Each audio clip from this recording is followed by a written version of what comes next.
The Marvel's movie meltdown. Ladies and gentlemen, the MCU is dying. It may be dead.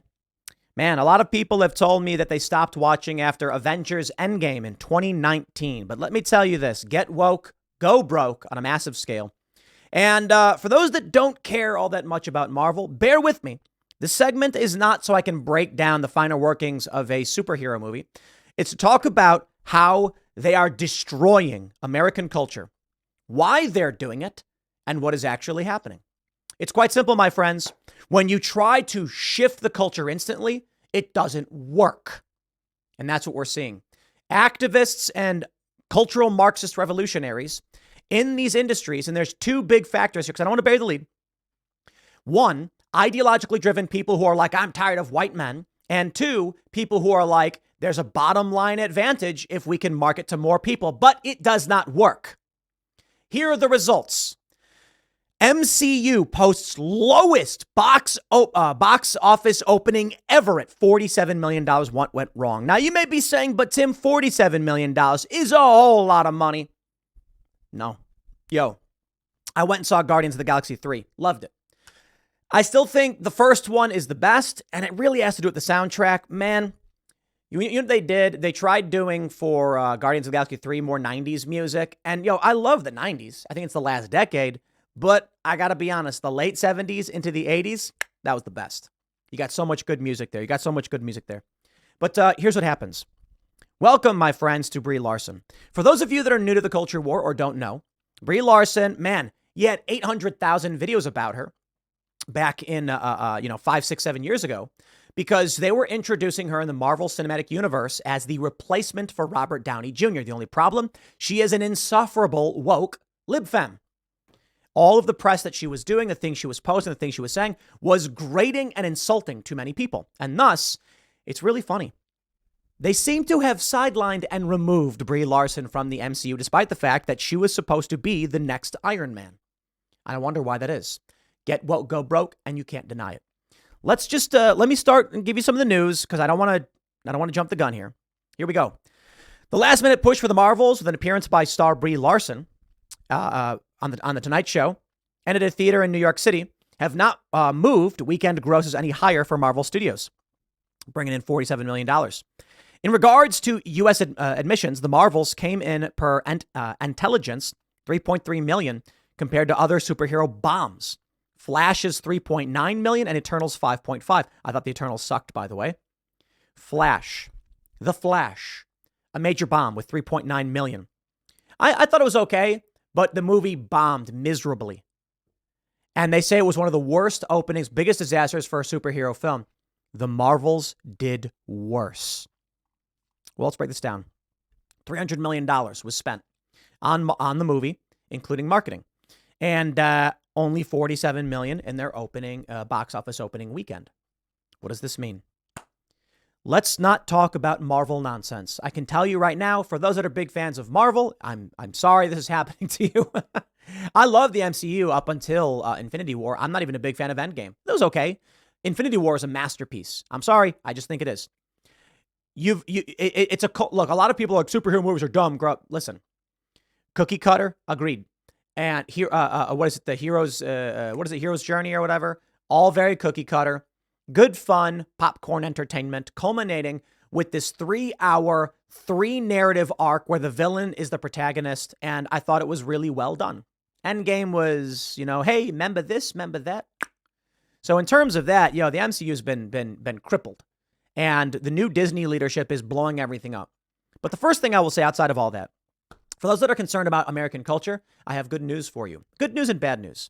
The good news is we are clearly resisting. The rise of the parallel economy shows that we are winning. What Daily Wire is doing with BentKey shows that we are winning. The new kids streaming service.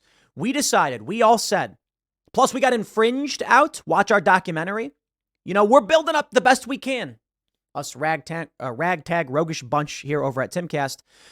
Whatever it is we represent, I don't know, but counterculture, I suppose. What we're seeing is that Hollywood decided to walk off of the mountaintop. They were the king of the hill. They stood atop the mountain with a big flag saying we're the big dogs of the bunch and you can't beat us. And then one day they decided, you know what? We're going to walk somewhere else. and they left their territory unguarded. And Jeremy Boring, Ben Shapiro, people like me, Steven Crowder, many others said, we are going to climb up that hill because y'all left it behind. You've abandoned this primetime space. And so we started taking it over. And that's what we're seeing now, and we will continue to see it. Because the Marvels proves that they've failed. Let me break it down for you. What is the Marvels? Again, you don't need to be a Marvel fan. Just hear me out. I'd like to bring it back to Captain America. We had Taylor Hansen on, working for Tenet Media. Shout out. We also have the Culture War on Tenet. Super excited for this. There's a lot of stuff behind the scenes where we're building this fortress to secure our ability to win this culture war. But he's 23. And he's a little kid when Captain America first came out. He's like 11 years old. Amazing. Now you got this dude on the ground covering the news, pushing back. He's right there along with us. Gen Z. Gen Z is pretty based, by the way. And it really is. I'm not kidding. They're pushing back against woke culture. And I think the Marvels is a good reason why. No. I know. People are like, oh, Brie Larson obsessed. No, hear me out. Captain America. A story of a young man, scrawny, weak, with all sorts of health ailments. But he so desperately believes in what his country stands for. He wants to be something bigger than himself. He wants to be part of something bigger than himself. He so desperately wants to serve his country that he tries lying to get into the military. I'm not kidding. I'm like, when conservatives complain about woke movies like this, I'm like, I agree. Y'all need to do the inverse too and cheer and celebrate for Captain America. Dude, I'm pointing the finger at all the people who are like, superhero movies are dumb, Tim. No way. I want you right now. I want you to get your kids to watch Captain America. And I'll break it down and tell you why. Steve Rogers in this movie, scrawny, weak, gets beat up in a fight, but refuses to back down.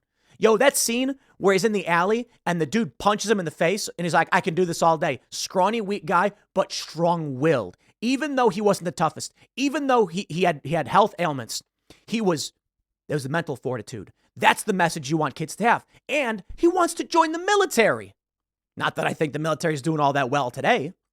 The point was, he was patriotic. He believed in his country. He believed in family and community. And even though he wasn't the best, he would never back down. That's a message you want for kids. Let's talk about this. He's a white man. What's the story? The story is he refused to give up. And they needed a candidate for the Super Soldier Project. And you know, who was it? Tommy Lee's character is like, I don't want this scrawny nobody. We want a tough guy. And so the scientist, played by, who was it played by, I forgot the actor's name, pulls a fake grenade and throws it. And then all the other dudes run away and Steve Rogers jumps on it and says, get back. Such an incredible scene. That stuff inspires me. When I'm a kid, when I'm a young man and I'm growing up and I'm watching this stuff, I'm like, that's so cool. That's what I want, right? So this dude, he did not have the power. He had good conscience, good morality, strong will, but he was weak. He was pathetic, but that didn't matter. They saw something in him and they said, we want you to try this out. And so they gave him the power because he earned it. You get it?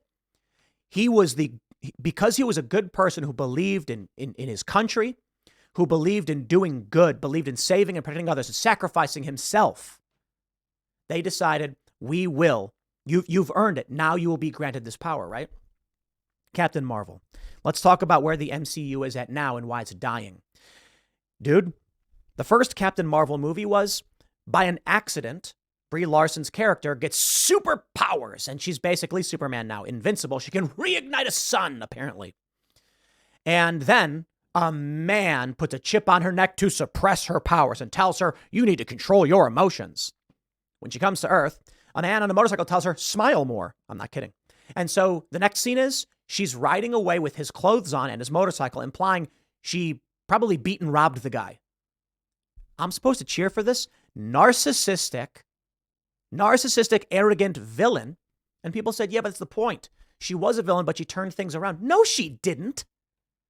This is who she was. Ain't no man going to tell me what to do. And then in the end, the whole narrative of the story was let your emotions out and expose your true power or whatever. So it's a story of a woman who always had the power, but men were keeping her down. And she takes what she wants from them. She's not a good person. She's always depicted as snooty, and that's just the character. I feel bad for Brie Larson because she probably could have had a better career if she just wasn't such a snooty person. But this is it. When the narrative was sacrifice and you will earn that power, we will work with you, we'll make you strong. It was amazing, $1 billion franchise. When they tried doing this woke stuff, now what do we have with the Marvels? The next movie comes out and you have, I kid you not, they've gone the whole diversity, equity, and inclusion arc. And I don't have an immediate problem with that, but it's a white woman, a black woman, and a I believe, Pakistani woman. And they team up and they have light-based powers and they all have to fight together to defeat another evil woman who's like ripping a hole in the universe. And it is just like, yo, here we go again with this overly woke nonsense. Listen, it doesn't need to be a white man. That's never been the issue. The media lied because they wanted to push this garbage. If they had taken Brie Larson and given her a similar arc to Captain America, then people would have cheered for it. You know how I know for sure? Wonder Woman. That's right. Wonder Woman was praised. It was the first major success for DC. And Wonder Woman is a goddess who was born with the powers. Now, hold on. I thought I just said Steve Rogers earned it. And Captain Marvel just had it. The character, Diana, Wonder Woman, Diana Themyscira, she was not snooty. She was not mean. She was motherly. She was caring. She was trying to stop war. She had all this power within her and all this love. And the contrast between her and the other guy played by, was it Bill Pine? Is that his name? I don't know. Was a great, like, masculine versus feminine view of how we solve our problems. And then she realizes in the end that war is innate to humans. And that's not something that can be simply stopped through ideals. I'm like, wow, they did a great job with this movie. Seeing her in World War I, and she had the shield up and the bolts are flying off it. I thought it was absolutely fantastic. She was a good person. She was nice. She was caring. She wasn't snooty. It can be done. The feminine perspective in these things. But the Marvels is this arrogant wokeness of I have the power and I deserve it. Now, let me talk to you about culture and why this matters. You have these movies. Iron Man starts the MCU franchise, kicking it off, kaboom, white man. You have Thor, white man. You have Captain America, white man. And they say, see, the white men are the problem. No. You have the hero's journey. You have the stories of self-sacrifice, being aided by magic, going on a quest, thrust into adventure.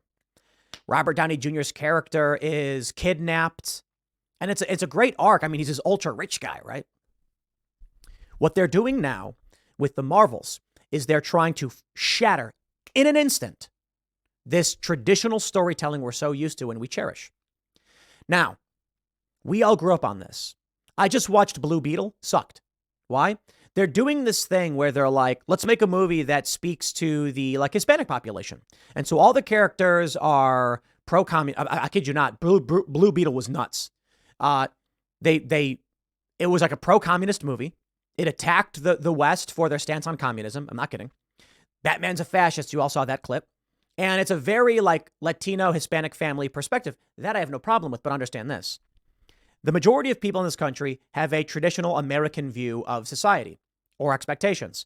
It doesn't mean it's the only way to do things or the right way to do things. It's that these are the stories people expect. So let's just start like this. Me, Tim Pool, right? I'm a fan of the old Marvel movies. I loved the MCU. I was so excited for the next movie to come out and the original Star Wars and things like this. And so what happens is they say, we're going to make movies for a different generation. Okay, go for it. Here's what happens. Gen Z grew up watching the same movies as me. Taylor watched Captain America, same as I did. When the next Captain America comes out, I go see it. He goes sees it. So they say with the Marvels, let's not make it for people like Tim Pool. Let's make it for a different generation. So I don't go see it. The movie bombs. It makes no money. Nobody else goes and sees it. Here's the point. What they want to do is they want to change culture. They want to take over. They want to dramatically shift away from the meritocratic, rebellious nature that is America. They blame it on whiteness, which is psychotic nonsense. It's that we like stories of self-sacrifice and heroism, delayed gratification, meritocracy, independence, etc. If you do a movie like that, you're going to get 37-year-old Tim Pool to go see it. Then when the movie succeeds, and then guess what? 37-year-olds, they bring their kids to see these things. This is why they also try the nostalgia angle so often. My point is this. You cannot overwrite culture overnight because 37-year-old dad with a 10-year-old kid doesn't want to go see the Marvels. his kids will then not go and see the Marvels. Those kids will not grow up watching any of this stuff, and they won't care about it, then they'll move on. But guess what? 37-year-old dad, what's he doing now? A major shift is happening. The Daily Wire's massive success may not be dominating Hollywood right now, but it is growing. More and more people are saying, I've canceled Netflix, I've canceled Disney. More people are seeking entertainment elsewhere because they want traditional values that they respect, they believe in, and aligns with what they think is good and just. Marvel's not doing that. Marvel said overnight, we are going to change this to try and go for a new generation or a wider audience or whatever. But that's fake. That's not real. That is people trying to manipulate our culture, and you cannot do it. The chains that bond generation to generation are forged in steel, not so easily broken. The things I learned from my grandfather, I will never forget. And you can't come out with a new movie and say, shut your mouth, white man, and you now must believe these things. Ain't never going to happen. My grandfather fought in World War II. I know those stories, and I don't know them as well as he did. I don't have those experiences, but those bonds are generationally forged in steel and not broken by some stupid attempt at creating woke garbage movies and garbage marketing. We will resist. Why? Because I think they're wrong. I think they're evil. I think that their intentions are nefarious. You want to make a diverse movie? Dude, I'm all about it. I got no issues with a protagonist who is Middle Eastern or Black or Mexican or Asian. Hey, how about this? South Park hit the nail on the head with the hammer. They did that whole Pandaverse, and I recommend it. And they're complaining that Cartman's been replaced by an adult Black woman. It's so good. South Park nails it. And PC Principal is like, you've got a problem with strong Black characters. And they're like, no way, dude. Miles Morales is awesome. What's that? A Black Spider-Man? An Afro-Latino Spider-Man? Yeah, Miles Morales is awesome. I loved Into the Spider-Verse, not the second one. The first one was awesome. And then they say, well, how come, you like that, but not this? Dude, Miles Morales is his own character. There's a bunch of different versions of Spider-Man. The Spider-Verse has been a thing for a long time. And they created this alternate version of Spider-Man. I don't care. There's a million different superheroes who have ice powers or fire powers. Spider powers is fine. It's kind of unique. But creating a new Spider-Man with a new arc, who's his own character, who goes on his hero's journey, and it just so happens to be Afro-Latino and have that family experience, I have no issues. I think it was awesome. Because that stuff is ancillary. I don't care. There's no negative view. I'm like, oh, that's really interesting to see this perspective. And to see his character arc and him trying to be a good person. My favorite superhero show growing up was Static Shock. This kid facing gang violence and peer pressure, gets superpowers, but he's a good kid. There's that, in the cartoon version from the WB. They bring him to a fight and they're like, you're going to fight for our gang. And he has a gun. He throws the gun in the water. I don't want to do this. I don't want to be that person. I'm like, this is so cool. What a great story arc. Now they do this woke garbage and it flounders and it fails. The main point I want to drive. We're winning, and we will win. Why? Because we carry the torch of the generations long since past. Those things that inspired us. Let me tell you, we got a cat. His name is Mr. Bocus, and he is sick. Most of you know this. He's doing a lot better. We're surprised. He's gaining weight. His kidneys are improving. Ian got him stem cell treatment. But there was one thing that I wanted to do. I wanted to get another cat because I want the spark. It is not just the physical matter of being. The spark that makes Mr. Bocus our cat, his quirks, his behaviors, the funny things he does. I just want him to share that with another cat. Why? Then the legacy of Mr. Bocus will live on. It's the most important thing. Now, you may have a dog or a cat or whatever. I recommend getting another one before it's too late. If you're not going to have your dog have kids or whatever, maybe your dog has been spayed or neutered, then have your dog teach another dog. Why? Because the spark of being is not just in the physical matter that we are, but in the ideas, the behaviors, the perspectives, the actions, and what we give to others. That is to say, even if you don't have kids, I think you should, but even if you don't, you give something to this world that is carried on forever, a spark that can never be destroyed. Even if it's suppressed, it will linger in the writings and the teachings and the behaviors. It may dilute. But that's what I mean to say. I bring up the animals because it's a really simple way to explain it. But the ideas that have been given to us by the founding fathers, the good ideas, we get rid of the bad, we keep the good. We are refining these things to perfection. They want to destroy this. They want to snuff out the flame that makes us who we are. And we say no, good sir. I won't do it. You can try to make this woke garbage. You can make your beer that's woke garbage. And we're just going to say enough. Enough. It's really simple. You make crap, we don't buy it. And when you try to overnight rewrite the culture that made us who we are, we say no. And you can't win. Because like a fire, we refuse to go down without a fight. And they will try to put out garbage like this, and they will spike and destroy the MCU. And it's sad. Disney will burn itself to the ground, losing $1 billion in their last releases, now with the worst opening ever for the MCU. And you know what we do? We will build an alternative. We will make something else and something new. Eric July, the Rippaverse. Look at the smashing success there. Because there are certain ideas. It's not in the characters. It's in the ideas that we have grown to love and respect and we want to expand upon. And you can't snuff that fire out. It's not about Brie Larson or the Marvels or whatever. That's just one speck of dust in the bigger picture. One grain of sand in this heap. My point is simply this. You can make something good. You can make money, but guess what? Those chains that link the past generations to today, they're still there. And we are carrying them, and we will bestow them upon the next generation, which is why Gen Z is becoming so based. They want to create something new and different. They want to take over, destroy the old culture, build something new. They're neo-communist, cultural Marxists, etc. But they're not going to win. And the evidence is in all of these stories because we will carry on and we will. Well, look, I got to say, if your ideas are bad, they can't survive. It's just that simple. So they'll try to destroy the good ideas, to burn everything down, to try and rebuild something new. And we say no.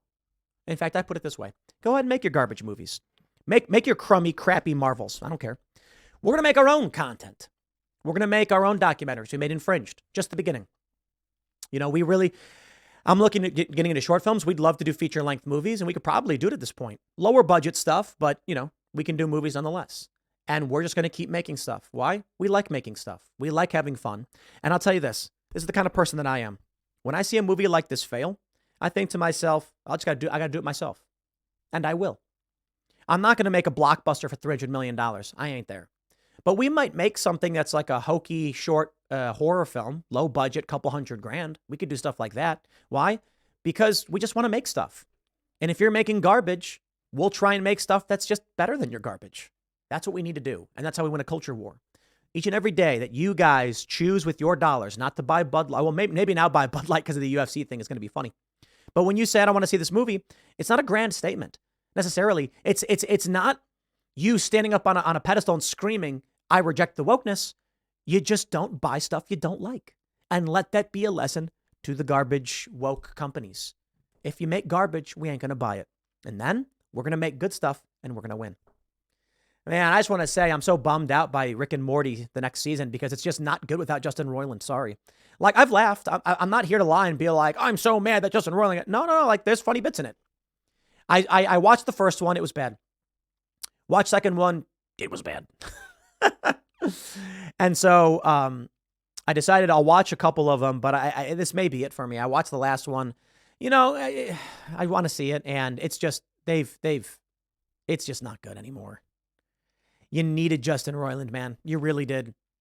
But they want to cancel him. So be it. So be it. I know a lot of people got criticism of that guy, but it is what it is, man. We're going to make good stuff. We're going to challenge the machine. And it's not even about him. It's like, if you make garbage, we'll make something better, and then we'll take over. If you retreat from the hilltop, we'll casually walk up and plant our flag. I'll leave it there. Next segment's coming up at 6 p.m. on this channel. Thanks for hanging out, and I'll see you all then.